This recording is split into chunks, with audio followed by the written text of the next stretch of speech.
Hey, what's up, y'all? It's me, Nato Almighty. I'm back with another Raising Kanan Season 4, going into Season 5, theory and prediction video. Now, today's theory and prediction involves Breeze, Kanan, and Snaps and Pop, with the topic of today's theory being Breeze and Kanan become friends or frenemies after realizing they are both the pawns of Snaps and Pop, thus leading to them killing Snaps and Pop together.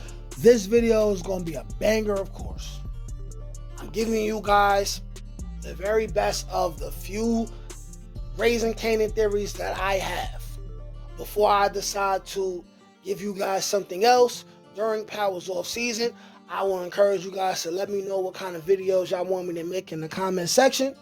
But like I said, this video is about Breeze and Kanan becoming friends after realizing that they are both pawns of Snaps and Pop, thus leading to them killing Snaps and Pop together. I'm going to present different scenarios to you guys in regards to the future or the developing relationship between Kanan and Breeze. I'm going to present some questions that we all need to ask ourselves in regards to Breeze's backstory and what exactly is his relationship with Snaps and Pop, as we will likely figure out that Breeze has been manipulated by Snaps and Pop as well this whole time off camera before he even met Kanan, which will also lead to them becoming friends and bonding over shared trauma. This video is going to be another banger. Like, share, comment, subscribe if you're new here. Without further ado, let's get to it. All right, now, y'all.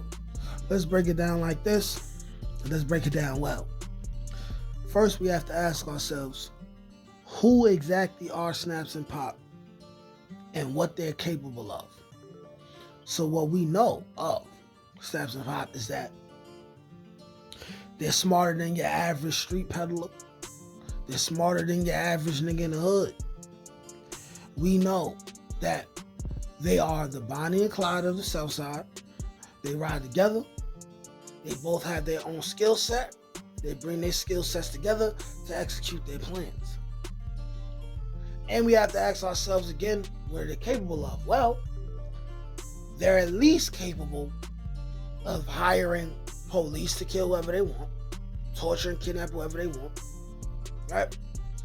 They're capable of striking deals with high-ranking people within the Italian mafia, okay?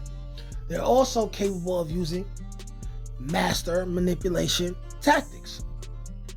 We have to understand that they had to have learned that from somewhere, and it doesn't just apply to Kanan as far as these manipulation tactics, okay? Another thing is, we will have to ask ourselves, who exactly was Breeze in Brooklyn, and why did Snaps and Pop have to relocate him business-wise in Queens? Was it a situation to where they were ran out of Brooklyn by a more formidable foe? Was it a situation where they dominated their section of Brooklyn and they were looking to expand, right? Now, we haven't had any inkling of whether Snaps and Pop was lit in Brooklyn or had Breeze lit in Brooklyn and they wanted to expand his situation in Queens. What we know is that they said they was retired, and that from the moment they entered the story, they first were investing into Ronnie, and then they seen what Kanan was capable of. I have a feeling that we're gonna find out that Snaps and Pop were just keeping up appearances and they were actually going broke. And part of everything that they're doing is because they were broke, right? Now, another point that I want to make is that I believe that Snaps and Pop will die early in the season. And I'm going to explain why, okay? Snaps and Pop are going to die and early in the season because I still believe that D-Wiz brother is going to come into play. Also, we got Kanan building with Snaps and Pop, right? We got Marvin, who's going to be on the run or moving around. We're not going to see him as much as we want to. Lou's going to be around. He's going to be on Demon Time. But like I said, we're going to have Diva's brother pop up, right? I believe that Kanan and Breeze, they're going to come to an understanding.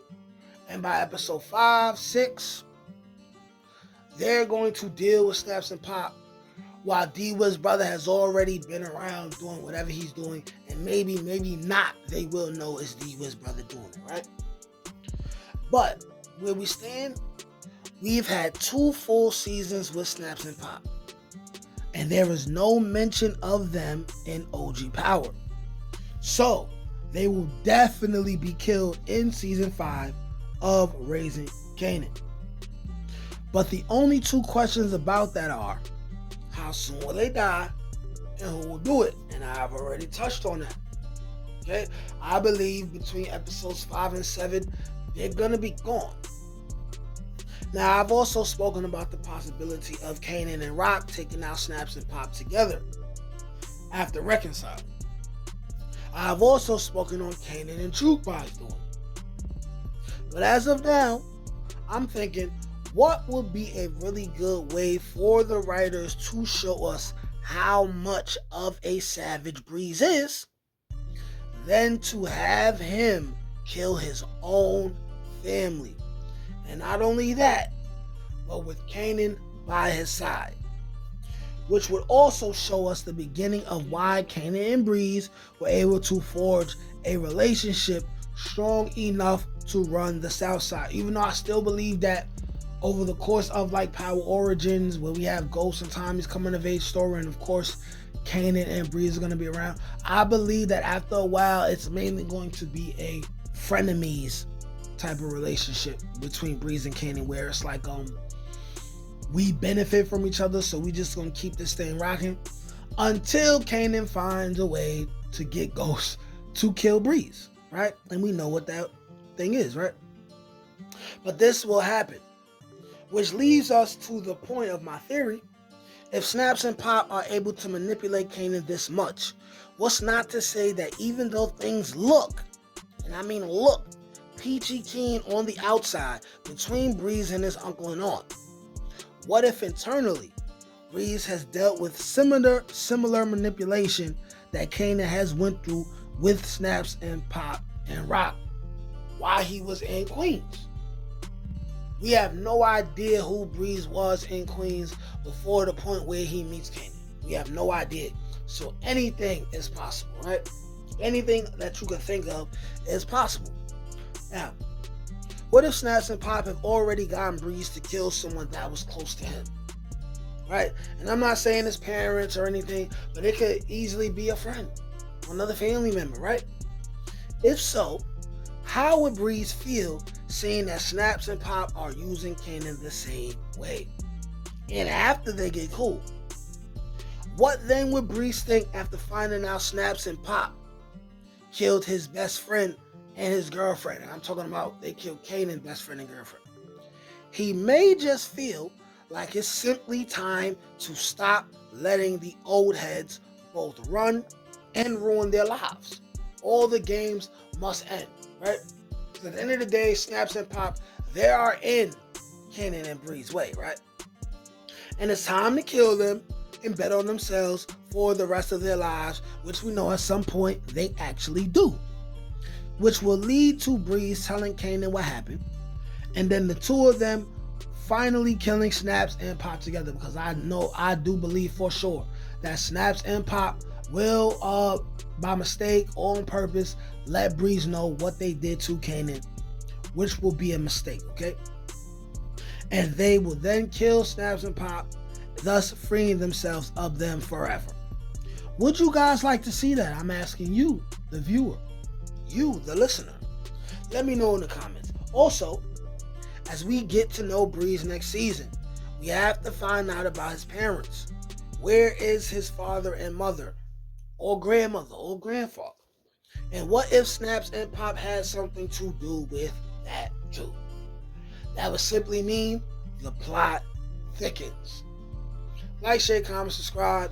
Peace. Can't teach that shit, nigga. Come on. That's God gifted. That's touched by an ink. That's on the dome, nigga.